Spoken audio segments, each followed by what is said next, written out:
This hour of the Costa Report is brought to you by Dole Food Company, the world's leading producer and distributor of fresh fruits and vegetables.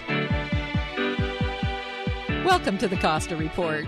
I'm Rebecca Costa, and thank you for joining me for another 2 hours of straight talk radio. I want to welcome members of our armed forces who are joining in from remote outposts today, and also new listeners on radio affiliates in Texas, Ohio, Florida, New York, Colorado, and from coast to coast in all 50 states, including the pristine shores of Hawaii. Thank you for making us part of your news week. Today, we're going to break from our usual format to speak to two advocates who have a lot to say about the future of the United States, one from the perspective of the ground level and the other from the top down. During the first half of the hour, we'll be speaking to consumer and environmental advocate and the woman to whom Julia Roberts owes her Academy Award, Miss Erin Brockovich. Then, during the second half of the program, we'll hear from none other than DNC Chairperson, Miss Debbie Wasserman Schultz herself. You would look long and hard to find two individuals more committed to changing America's future. So tune up your volume because we're about to learn a lot about setting priorities and getting the nation's important business done. During the first hour, we're going to talk to Erin Brockovich, the woman behind the largest settlement ever paid in a direct action lawsuit in U.S. history against PG&E, a case memorialized in the movie Erin Brockovich, and caused her life's work to pivot in an entirely new direction. It's my pleasure to welcome to the Costa Report, Miss Erin Brockovich. Thank you for joining us today, Miss Brockovich. Hi, thanks for having me. How are you? I'm doing great, and I understand you are ping-ponging all across the country. I am. We got a lot of, water issues that we chase all over this country. I'm currently in New York, so we do keep busy. Now, I heard something about an auction that was coming up where you're helping to raise funds for the victims of the Flint water fiasco. Is that right? Yes, it is. It's being put on by Charity Buzz, and it's benefiting Community Foundation of Greater Flint. And it's a great cause. I've said so many times, and I will continue. The Flint has really opened our eyes again. When we did the movie in Hinckley, that opened our eyes. And we didn't really think that it would be in anyone else's backyard. And Flint has really opened our eyes that this issue is in everyone's backyard. And they were a community that had everything against them, and they have done such an amazing job stepping up and using their voices to get attention, and they continue to need help. So it's a great luncheon, and it would be CharityBuzz.com. It's help support #Flint at Greater Flint bid on charity at Charity Buzz.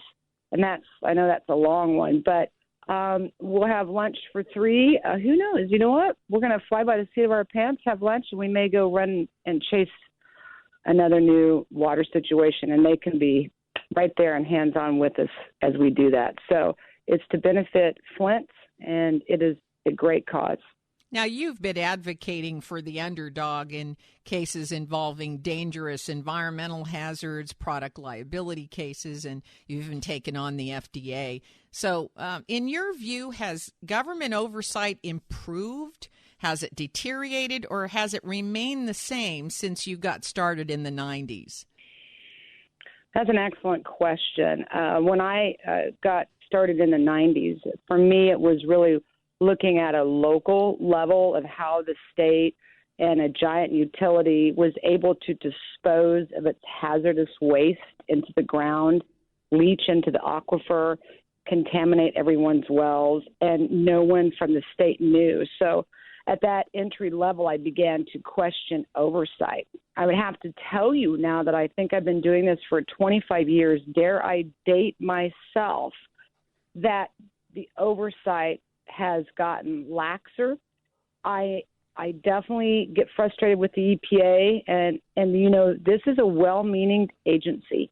They are overburdened, they are understaffed, and they've been neutered, if you will, and they have no funds, and they cannot get out there and protect our water because they oversee the Safe Drinking Water Act, and therefore they have little to no oversight and or enforcement. So I have not seen the issue, in my opinion, being somebody on the ground working with these communities time and time and time again, seeing these issues, that we could possibly say that in any way we have improved our oversight. And so your feeling is it's gotten considerably worse since the 90s in terms of staffing, funding, and commitment. Oh, absolutely. I mean, I was listening to your opening and you said something so interesting, coming from the top down. And really, I see it the reverse. And we don't listen to what's happening to the ground troops, if you will, those that are in these communities or forgotten communities or water agencies that have mismanaged funds or don't have the funds, and all the issues that are popping up across this country. And what I do see happening is people are waking up, in my opinion, to what has been a false sense of security, that somebody is overseeing all these issues. And more often than not, they're absent. My tagline is Superman's not coming. So tag, we're it. And you are seeing the voice of the people happening right now. And I am very encouraged by this. I'm very inspired by it. I think that we're watching it in this current presidential campaign. There is a division. People are frustrated, and they're finally coming out and waking up from this false sense of security that somebody is overseeing us, and we're realizing that's not happening. And we're using our voices to make change. Well, that's something you certainly demonstrated was possible and effective in the 1990s. And, you kind of wonder why it took people so long to wake up to the fact that they can't necessarily depend on the government for something as basic as clean water. But as you point out, this example in Flint, Michigan, has certainly woken people up. Give us another example of a current case. I saw something about a river turning yellow in Kentucky recently, and Yes. I was amazed that the EPA had done some tests and was trying to convince people that it was perfectly safe to drink the water. Well, that's a source of frustration for people because they'll challenge anybody from one of those agencies. You come out here and drink the yellow water and the green water after our animals have drank from that river and they have died. That's a bad message to send. People are really using their common sense. This facility, they're downriver of a big fracking operation. And this is just known. I guess I shouldn't say it's just known, but it is certainly to us. Again, going back to the conversation of no oversight. The EPA has 33,000 Superfund sites they can't get to now. I mean, we have situations, you want to talk about Flint. There's about 100 other cities right now who have lead issues. I was doing an interview today with ABC, and one of the cameramen got a notice from the school that they were shutting down the water because they had to check for lead. They were afraid that they had found it. So this is an ongoing problem. And when you have a situation like that in the river, I do not understand why we don't listen to the very people who are actually the very guinea pigs who are being exposed to red water, green water, yellow water, and they get sick.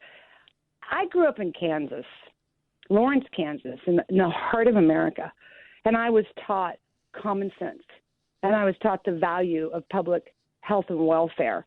And in every single case that I've been involved in, and there's been many, it starts with a situation with, why is our water green? Everybody told me I was crazy in Hinckley.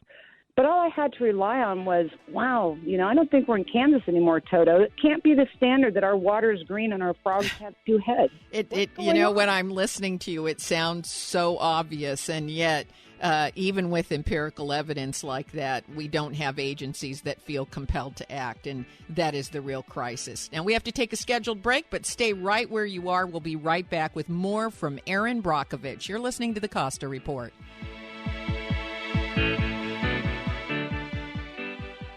Caracholi Cellars recently celebrated the 5th anniversary of their tasting room. This is what Enophiles had to say. Anna Russell. I love Caracholi wine because I love the Santa Lucia Highlands, and I think this is a particularly great representation of what SLH can do that's different, using the most common grapes, Pinot and Chardonnay, and making something really beautiful and different for the area. I love the wine, so I always come back to almost every one of their events. My name is Jenny Franklin.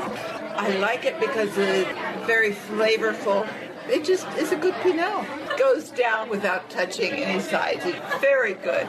Cole Lovelace. I really like the Brut Rosé. I like the older varietals too. I think it's just the way they manufacture it, the way that they produce it is old world style, and I enjoy that. Visit the Caracholi Tasting Room on Dolores Street in Carmel by the Sea, or find us online at caracholicellars.com, or reach us by phone at 831-622-7722. Imagine hearing the words, "Your child has cancer."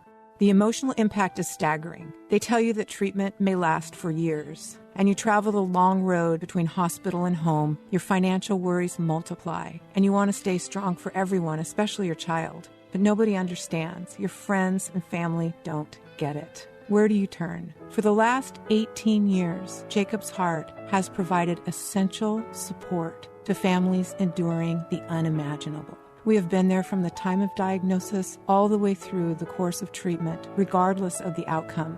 With no government funding and no reimbursement for services, Jacob's Heart relies 100% on support from our community to make miracles happen for families. Please support Jacob's Heart by going to our website, jacobsheart.org, or call us at 831-724-9100. Make a difference in the life of a child. Thank you.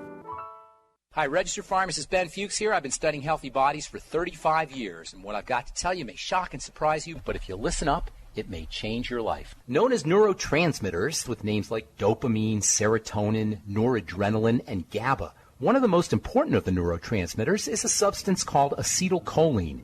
It's recognized for its relaxing effects. Acetylcholine actions are involved in calming the body down, opening blood vessels, stimulating secretion of digestive juices, and enhancing the movement of food through the digestive tract. It may have mild anti-suppressant effects, and it can enhance libido and sexuality. And acetylcholine also has a heart-slowing effect. But of all the important functions of acetylcholine, none is more important than its beneficial effects on the activity of the intellectual and learning centers of the brain. Deficiencies or defects in acetylcholine processing are associated with anxiety, insomnia, learning disability, dementias, Parkinson's disease, palsies, and other movement disorders, as well as schizophrenia. Make sure you're getting enough of the underappreciated nutrient choline. Choline, the newest nutrient to be included in the list of essential substances. Choline is a precursor to acetylcholine, and it's readily available in supplements. It's also a good idea to eat lots of choline-containing foods, including egg yolks, dairy, broccoli, chard, and organ meats.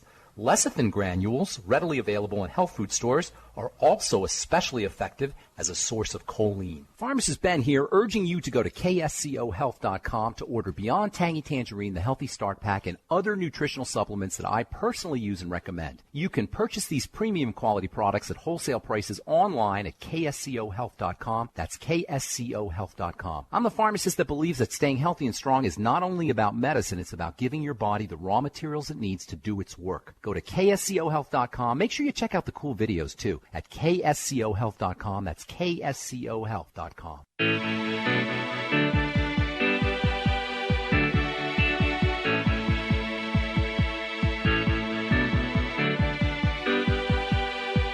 Welcome back to the Costa Report. I'm Rebecca Costa, and my guest today is consumer and environmental advocate Miss Erin Brockovich. And before the break, we were talking about the need for greater government oversight, especially of the environmental laws that we already have in place. Now, in addition to water and air pollution and other environmental issues, you've been quite vocal about the FDA, even going so far as claiming that the FDA has, quote, let women down. Tell us what you mean by that. Well, I think you're probably talking about the Essure procedure, where tens of thousands of women have had the procedure done, and many reports were submitted to the FDA. And what we're starting to find out from the inside out is many of the adverse events that are reported, if the appropriate boxes aren't checked, then that report can get overlooked and categorized somewhere else. And then at that point, we could be missing a significant, whether it be a death or a fetal death, and those numbers aren't being recorded. And that is a critical mistake for us to make. And so one thing that we are criticizing and we're looking at within the FDA is not being updated or enough oversight on what type of computer systems and programming that they are using in order to capture all of the data that doctors and or the manufacturer or the consumer themselves are reporting to them. What I found interesting was something that you pointed to called pre-market approval by the FDA, which effectively shields the manufacturer from product liability litigation. Is that right? That is right, and I'm so glad you brought this up. And this is one of the first things when the women who had been harmed by Essure, and again, another moment where collective voices are actually making change, getting noticed. And we're never going to find solutions to our issues until we start identifying exactly what they are. And when they first came to me, they, of course, asked about legal recourse, of which there is none, because it's a Supreme Court decision. It basically began with Medtronics, and it's just gotten a broad stroke of the brush, if you will, that these companies, when they apply with the FDA, they have to go through a series of tests, and they can get what's called pre-market approval, which means once the product's out on the market and we find out 8 years later that moment where there is a problem and we could have thousands of consumers harmed, there's no legal recourse. Because so the consumer can't do anything. In other words, if the FDA allows a company to put a product out there that actually harms people, and it's been demonstrated it's harming people, there is no legal recourse against that company if they have pre-market approval by the FDA. Do I have that right? Because I'm astounded. You do. I have it right. And most people are astounded. I mean, like our generic drugs are preempted. So if we had a manufacturing problem and 1,000 children were harmed, they're barred from any legal recourse. And this certainly upset the group of Essure women. It's upset us. It's certainly upset our right to legal recourse and the attorneys very much so. Now, on the issue of Essure, we had a small winning that opened a slight little door to challenge preemption. And otherwise, if you can't prove total fraud on the manufacturer's part, it's preempted and there's no recourse. Wow, that is that. I found that to be shocking, and I was not aware of that until I started doing some preparation for this interview. Mm-hmm. Now, but for the most part, there seem to be a number of laws that protect the consumer, and this is where I think I have a lot of conflict. I see that there are some laws like this pre-market approval which shut the consumer out even when they're damaged, and then there are laws designed to protect the consumer, but we have no oversight and we're not enforcing them. And both ways the consumer is damaged. Correct. That is absolutely precisely correct. And this is why I think we're seeing what's happening across the country today. The consumers are waking up to these issues and they're going, wait a minute. At some level, our choices or our right to know what has happened escapes us. And they are really furious about it. And we have lack of oversight. We have lack of funding. We are on the brink, if not completely into a water crisis. And then we have, when it comes to medical devices and the trust, and we have some things getting ready to come up that are very disturbing with medical devices and association with water, or if it's cleaned with tap water, or if we have an outbreak of bacteria. There are cracks in the system. There's plenty of blame to go around, but I don't want us to get into that blame game. What I really want us is to stop politicizing our health and our right to clean water. And for me, whether you're Republican or Democrat, rich, poor, no matter the color of your skin, industry, corporate America. This is all of our issues. This is our water, which should be the most priority that we have. Our health depends on it. We are not disconnected from the environment. And water and the environment even helps sustain our economy.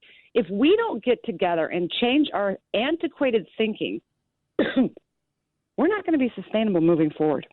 Well, that's right. And, you know, I'm a political independent, so I see room for improvement on both sides of the aisle. From my perspective, the number one job of the government is to protect its citizens. And we seem to be thinking protection only in terms of terrorism. But you know, protection means protecting water, protecting the food that we eat, protecting the products that we're allowed to use. I'm not for big government. I don't think you have to have big government if you can prioritize protection at the top of the list. I completely agree. And in the beginning of the conversation, I don't think it trickles down. That effect hasn't been too good. But on the flip side, when we mobilize communities who now are educated, informed, and aware, and they're frustrated by everything that you and I have just discussed, at a very in their backyard, local level, getting to city council, where these things become permitted, where oversight fails, they are involved. That's and right. Then we see some change. If oversight fails, you've got to take it into your own hands. Well, I am afraid we are all out of time, but before we say goodbye, let me thank you for looking out for all of us. And I hope that you will come back and see us again soon. Thank you, Ms. Brockovich. Give us the auction website one more time before you leave. It's kind of help support #Flint at C.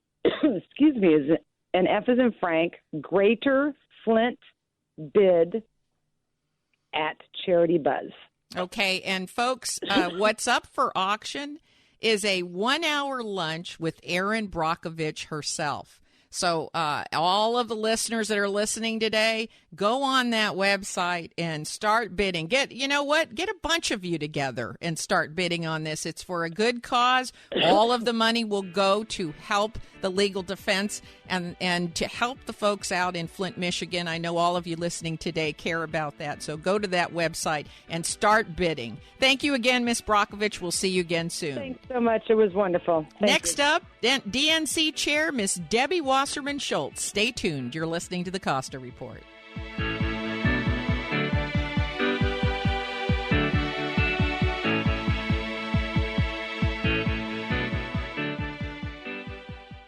If you're wondering what to do with all that data you're creating, do I have an offer for you? Tableau is drag-and-drop software that people of any skill level can use to analyze and turn data into something actionable. That's right, I said actionable. And isn't that what all that data is for? With Tableau, you can connect to any data in virtually any format and visualize it on the fly. Databases, spreadsheets, even big data sources are instantly combined into usable charts, graphs, reports, and dashboards. People can analyze data and drag and drop at 10 times the speed of a traditional business intelligence system. But the most impressive thing about Tableau is that anyone can use it. And just to prove the point, you can get a free 14-day trial from Tableau just by mentioning you heard this ad. But do it now, because this offer won't last. For your free 14-day trial, visit Tableau at tableau.com/Costa. That's tableau.com/Costa. Tableau software. What's your data trying to tell you?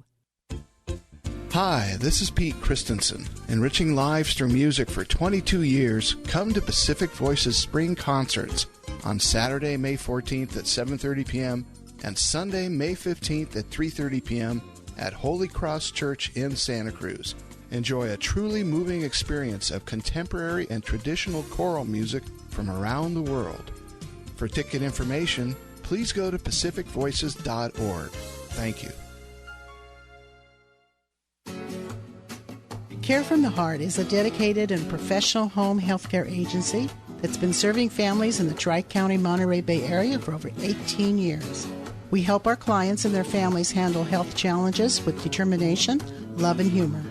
When you work with Care from the Heart, we provide assistance with the utmost respect.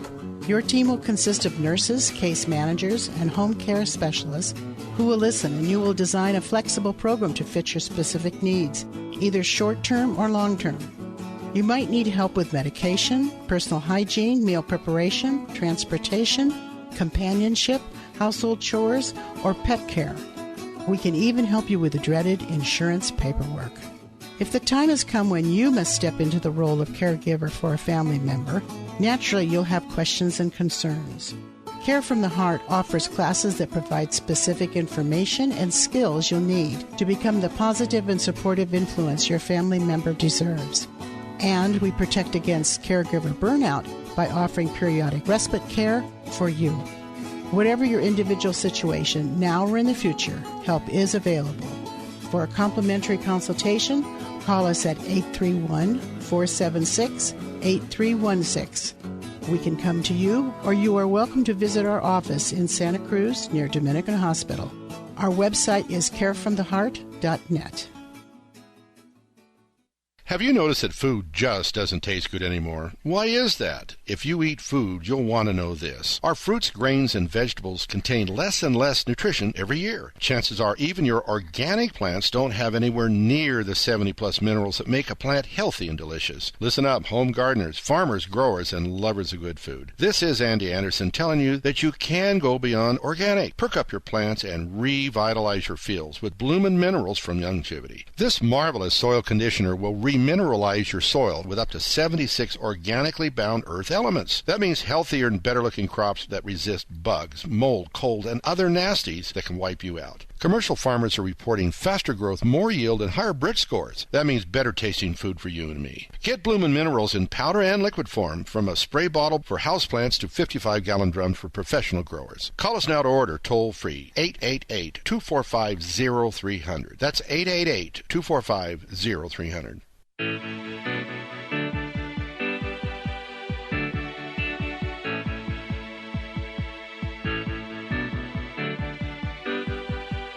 Welcome back to the Costa Report. I'm Rebecca Costa, and today we're talking about the future of the United States from the perspective of the person on the street, and also in terms of our leaders in Washington, D.C. And we have the pleasure of having DNC Chair and United States Representative Debbie Wasserman Schultz join us. Welcome to the program, Ms. Schultz. Thank you, Rebecca. Great to be with you. Before we get started, I wasn't going to do this, but I have to. I want to take a moment to apologize to you for how the media has been treating you and the candidates during this primary season. Look, I realize that you have to have thick skin to be in this business, but that does not excuse the kind of attack dog journalism. I saw too much of it last night as we were preparing for your interview today, so I'm just going to start there. Let's take a moment to clear up once and for all the misinformation that is out there about who the superdelegates are, why this system was put into place, and how the superdelegates function. Let's just start there and get it all out. Okay, and I appreciate the opportunity to clear it up, and also I appreciate your concern.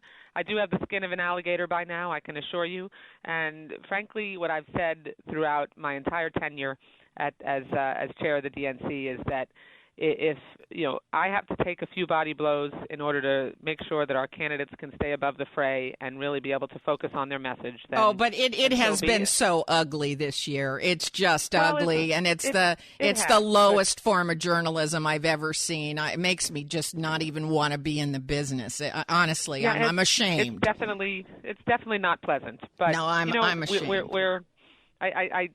I know that we have to focus on what the important priorities are, and that's for us and from our party's perspective, making sure that we are able to build on President Obama's legacy and the progress we've made. But to your question about superdelegates, which are really called unpledged delegates, superdelegates are a media-coined term.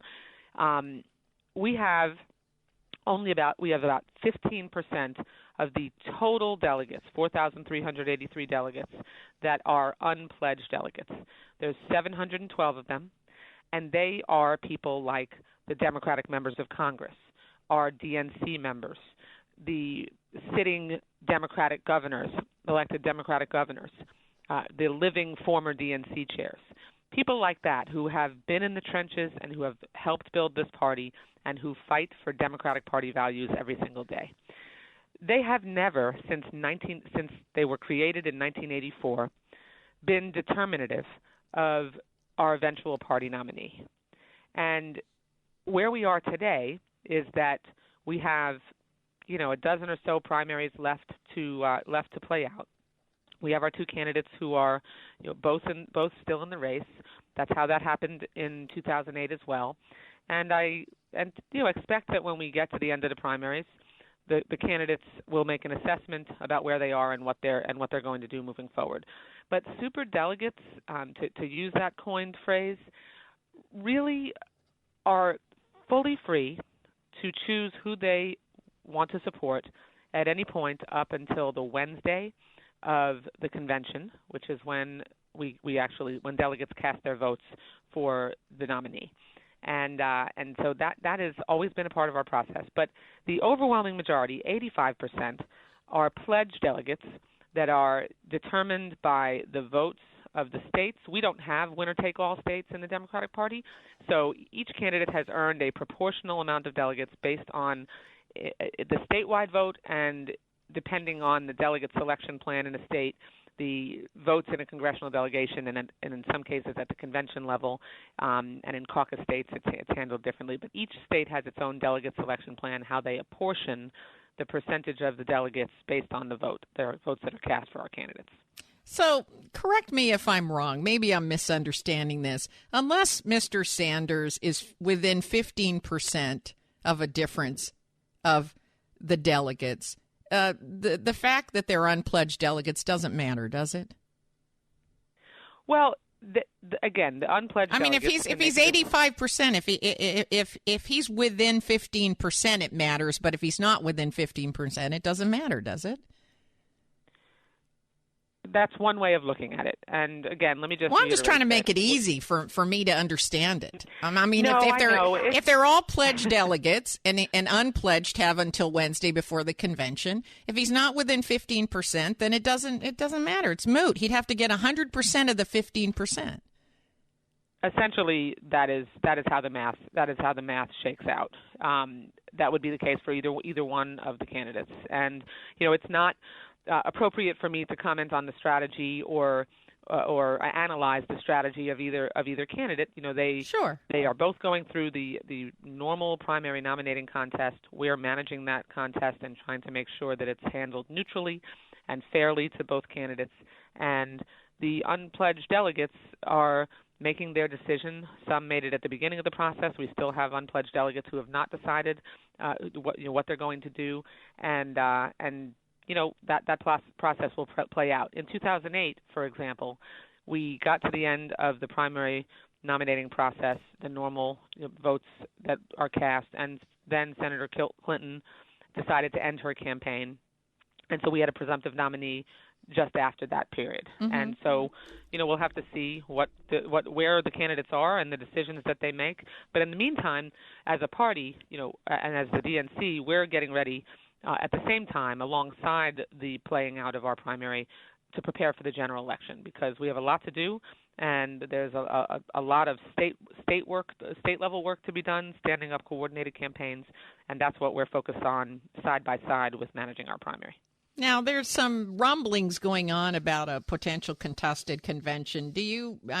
From where you sit now, I know you don't have a crystal ball, but from where you sit now, does it feel in your gut like it could go to a contested convention, or do you think this will pretty much be over? We're down to, 12 more primaries?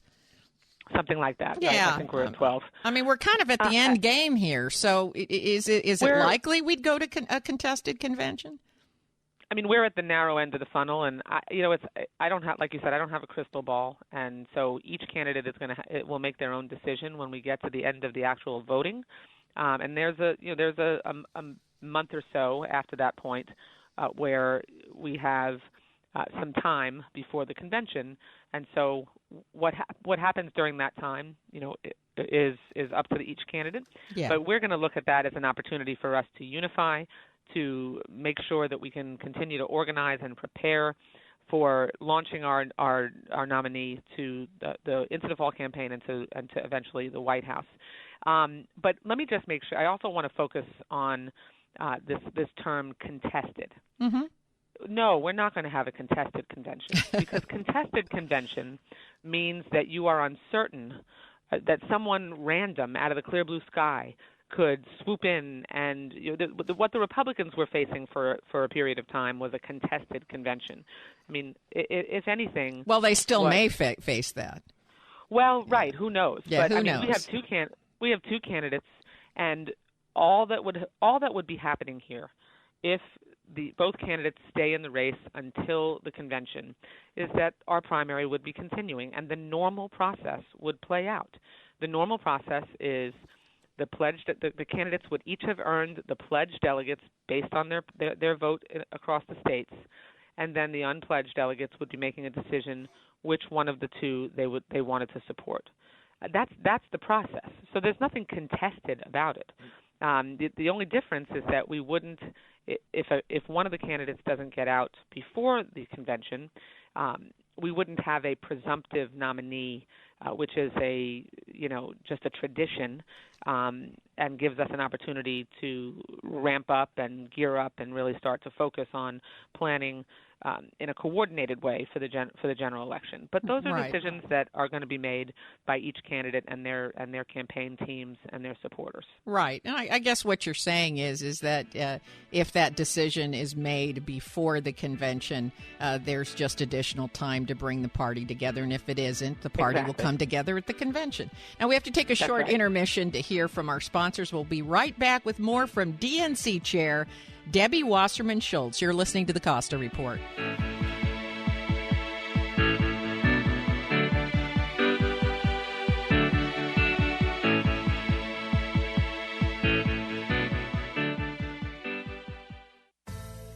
Every day our world gets more complicated. Not only is new information coming at us faster than we can manage, new regulations, technology, and the effects of globalization have made it much more difficult to succeed.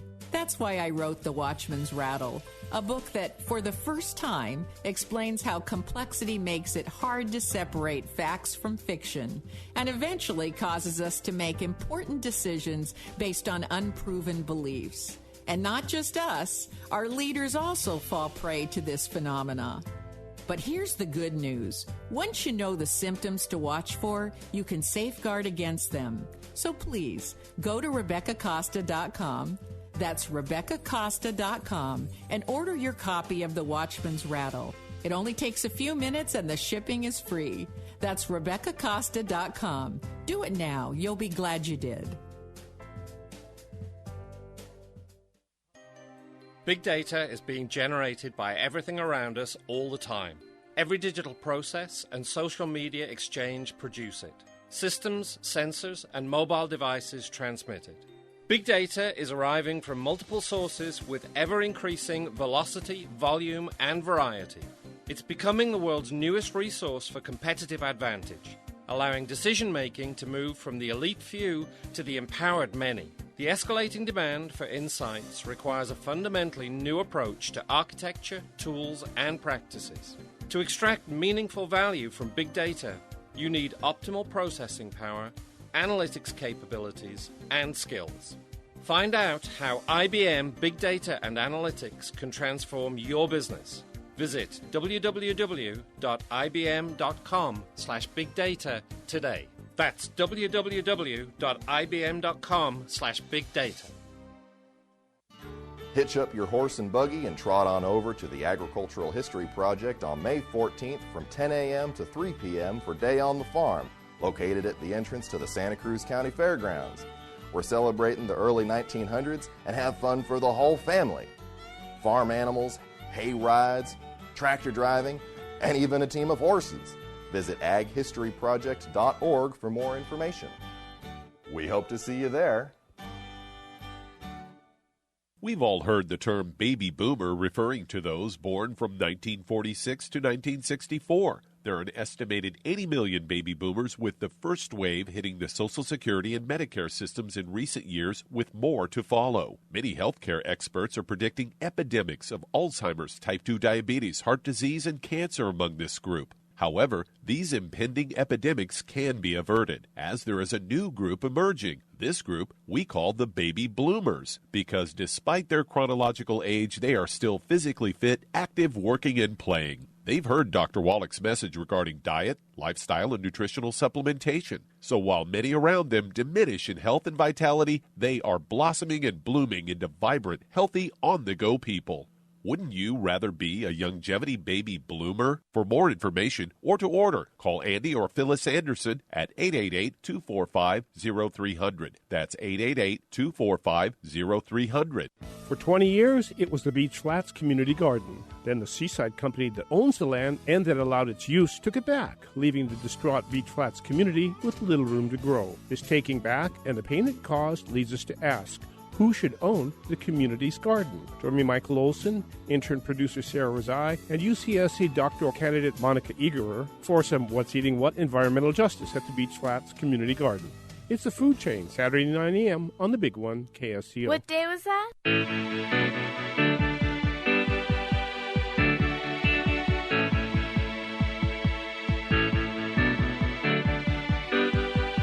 Welcome back to the Costa Report. I'm Rebecca Costa, and my guest today is Debbie Wasserman Schultz. And we have been trying to straighten out some of the misinformation that's been perpetuated by the media regarding these pledged and unpledged delegates, as well as the mythology of some contested convention in June. Now, speaking of exaggerations, there has been a lot of hoopla made about Saunders supporters who claim that given a Trump versus Clinton race, they will cast their vote for Trump. Just how real is that threat of defection, and what will you do as chair to ensure that that doesn't happen? Oh, well, I mean, I'll answer your last question first by saying that, we are totally committed at the Democratic National Committee to doing everything we can to help make sure that we can unify after this primary is over.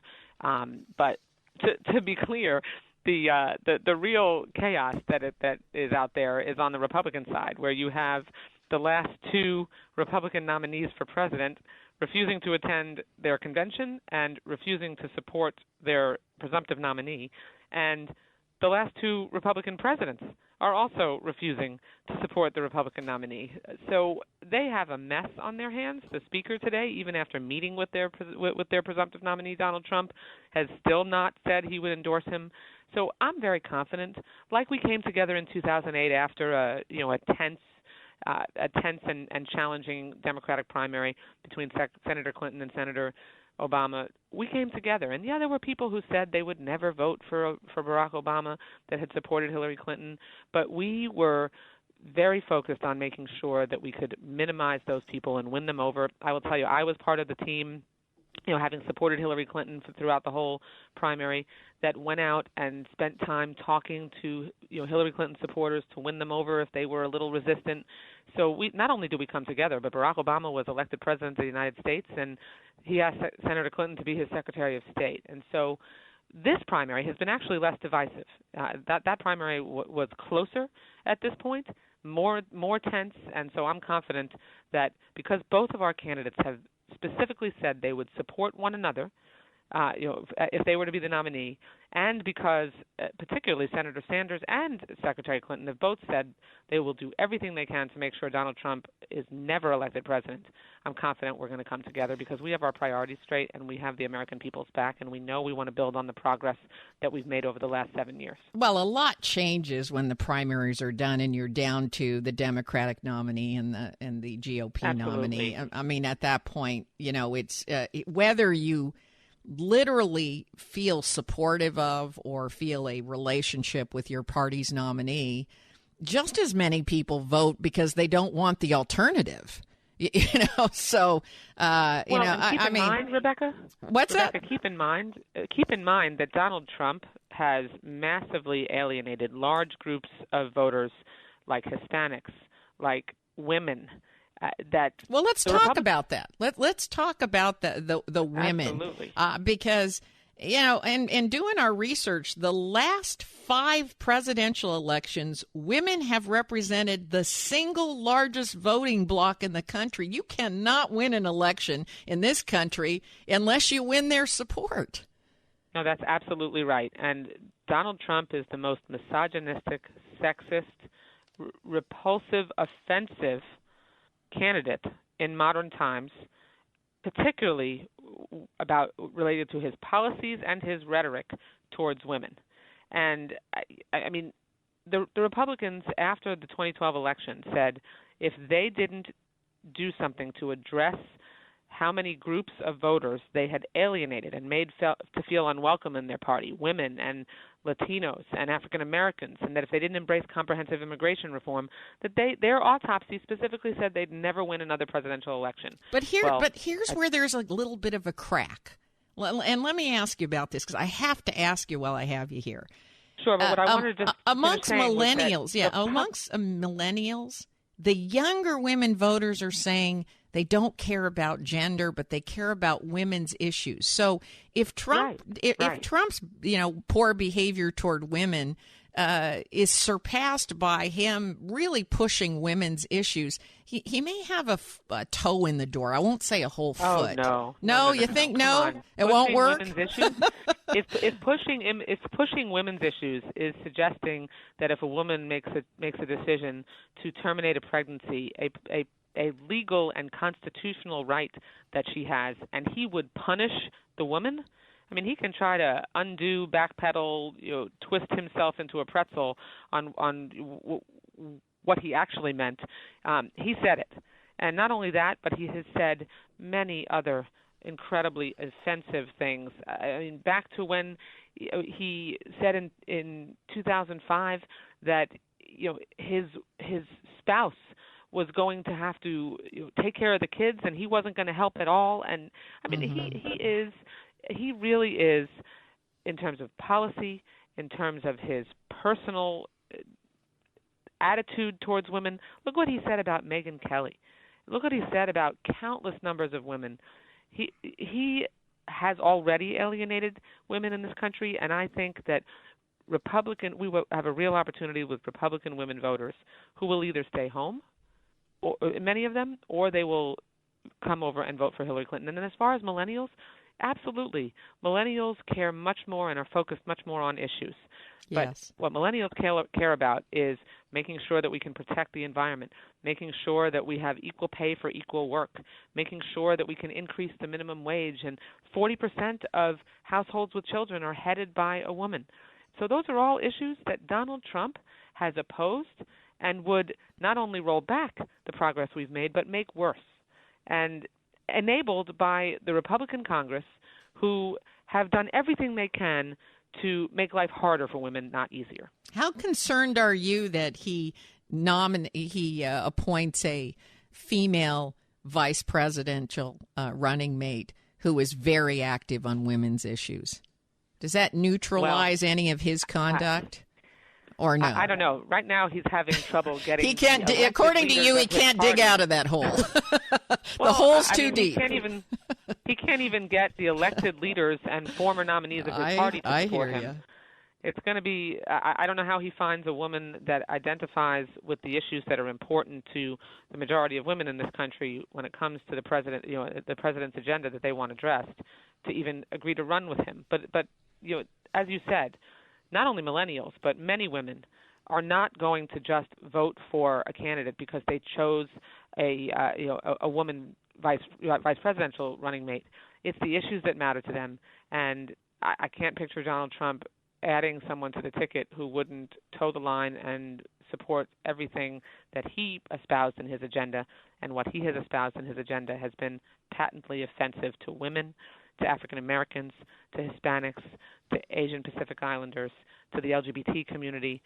And then you could go down even more granular to Mexicans who he called rapists and drug dealers, as far as immigrants to this country, that he was going to ban an entire religion. And now he's saying, he didn't mean it, or he might have, he might not do that. There's no question. Listen, we've all heard the comments, and there's no question that he is a he is perfectly capable at a moment's notice of inserting both feet into his mouth. We get all that, but there's something about him that, he's like the kid that keeps acting out in class that you keep forgiving, Maybe Republicans keep forgiving him. When it comes to the broader electorate, when he's down the stretch in a general election, we're going to be ready for him because this election will be close. Well, it's going to get very serious. As you point out, once absolutely. the nominees are appointed, it starts getting serious and all the fun and games. And the Republicans might have laughed him off. We are not laughing him off. Yeah. And we are going to be prepared and are preparing to make sure that we have a fully operational general election campaign, coordinated campaigns in the battleground states, and frankly, we continue to out-organize and out-mobilize the Republicans. We're ahead of them, as they even admitted themselves in the last election, in our technology yes, they and did. digital advantage. They've never caught up to us on that. They don't have a centralized voter file, which they said they had to achieve in order to be able to effectively run the next presidential campaign. We have a stronger and deeper and more significant voter file than we had in any previous election. Well, I am afraid that is all the time that we've got today. But before we let you go, I want to thank you for your dedication and service and wish you a very successful convention. Thank you, Ms. Schultz. Thank you so much, Rebecca. Great to be with you.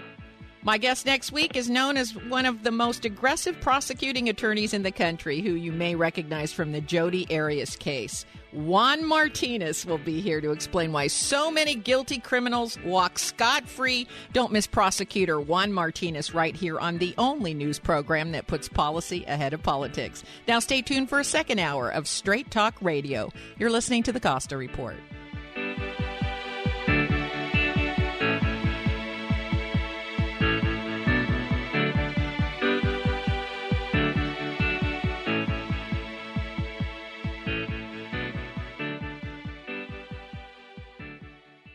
Hi, I'm Amy Tobin, cookbook author and culinary expert. Strawberries, blueberries, blackberries, and raspberries. Dole has a bounty of berries ripe for the picking. Fresh berries are not only delicious, but some of the most powerful disease-fighting foods available. Researchers have found that berries have some of the highest antioxidant levels of any fresh fruits. So add a handful or two of your favorite berries to your next meal and enjoy their nutritional benefits and natural sweetness in all of your dishes, from salads to desserts and everything in between. For fresh tips and ideas from Dole's berry experts, visit berries.dole.com. And be sure to check out the pages of mouth-watering recipes. Whether it's a sweet and savory blueberry cranberry chicken salad or a simple strawberry sorbet, Dole has the perfect berry to inspire your next berrylicious dish. Greetings, KSCO listeners. This is Randy the Realtor with another real estate fact. Did you know real estate can act as a savings account, a tax deduction, an investment, and give you a place to sleep at the same time? But don't neglect it. You need to pay attention to make it work for you and not against you. Whether it's plumbing and electrical or making sure you have the right insurance coverage, take care of it. They won't maintain themselves. If you want more real estate facts, call me. If it's time to buy or sell a home, give me a call. 831-566-2590. This is Mitch Winnick, co-host of Wagner and Winnick on the Law. Stephen Wagner and I are pleased to announce the new program time for our weekly discussion of law and public policy. We pick legal topics that affect each one of us right out of the weekly headlines. Join us live every Saturday afternoon from 4 to 5 p.m. here on KSCO AM 1080. Remember, if you don't know the law, know a lawyer. Serving Northern California for over 65 years. This is KSCO Santa Cruz.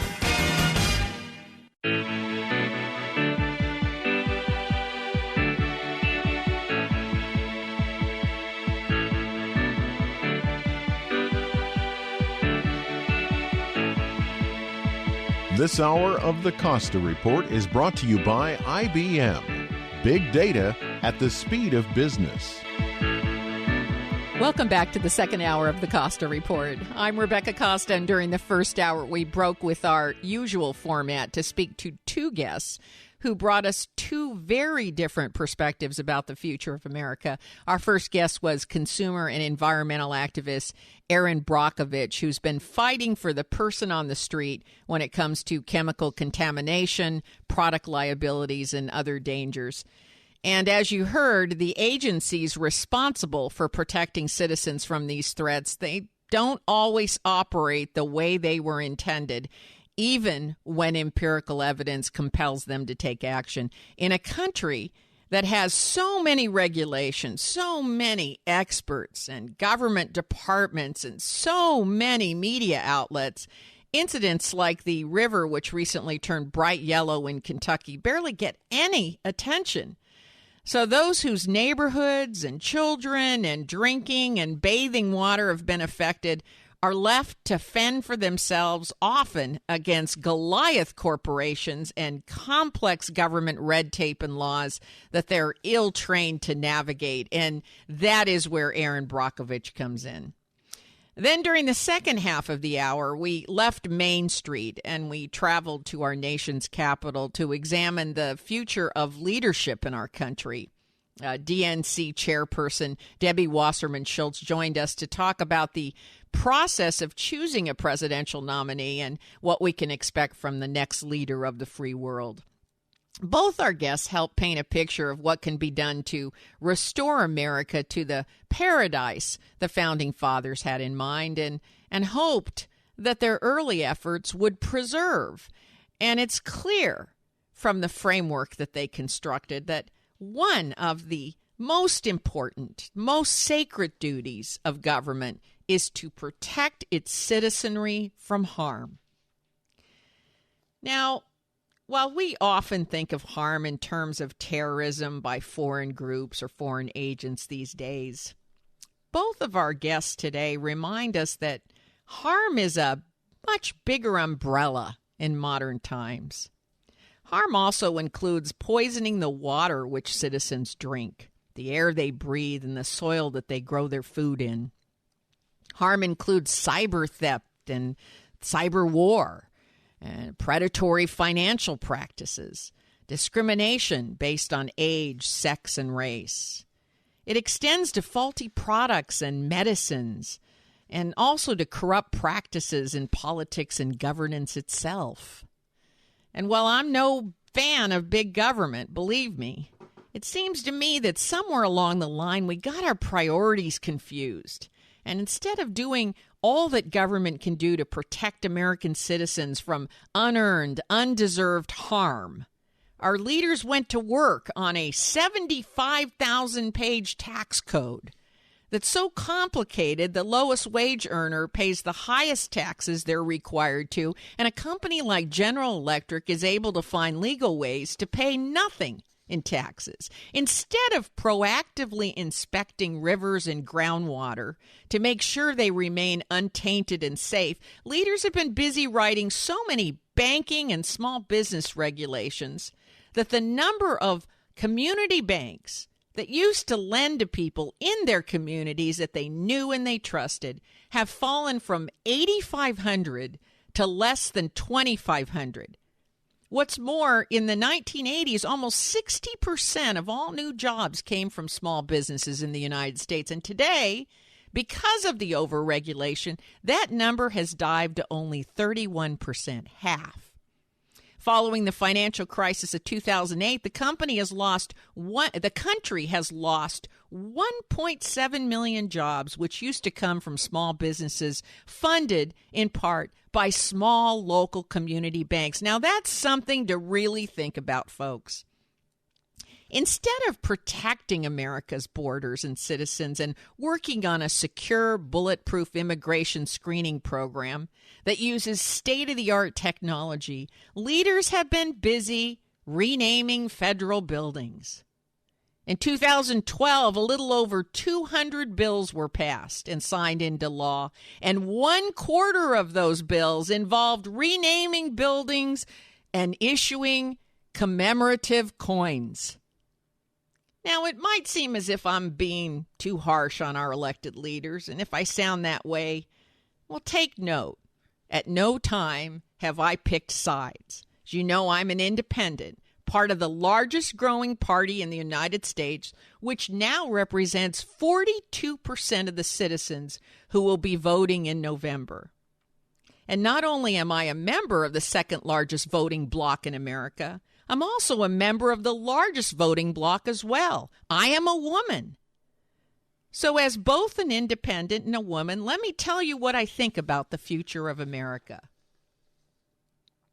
As soon as we get our priorities straight and get to work on the primary role any government must serve, which is the protection of its citizens and property from harm, there will be no bandwidth, no time, no resources to pass frivolous bills, burdensome complex regulations, interfere with free markets, rename federal buildings.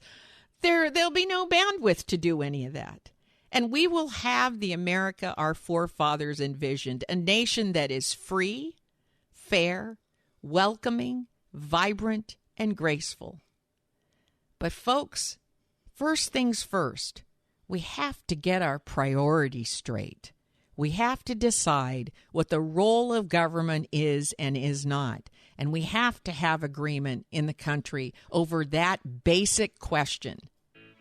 On that note, we're going to take a short break, and when we return, Charles Friedman and Bill Graff will join me for everyone's favorite part of the program, our spirited weekly roundtable, where a liberal, a conservative, and an independent try to find some common ground. That's up next. You're listening to the Costa Report.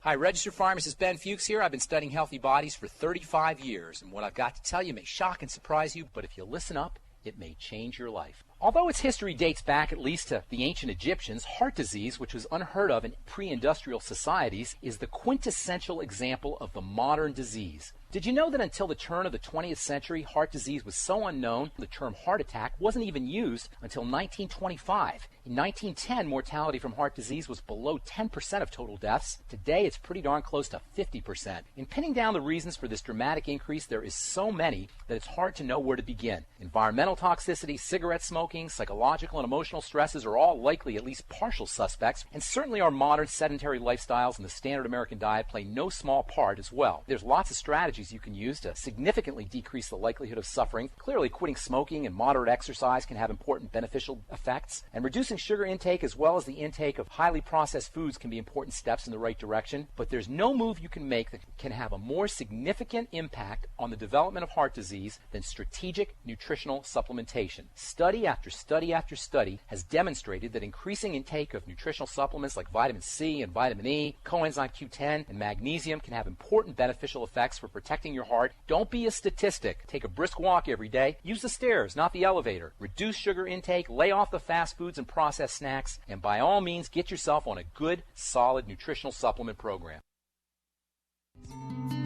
Hi, this is Rebecca Costa, host of the Costa Report. If you'd like to get in touch with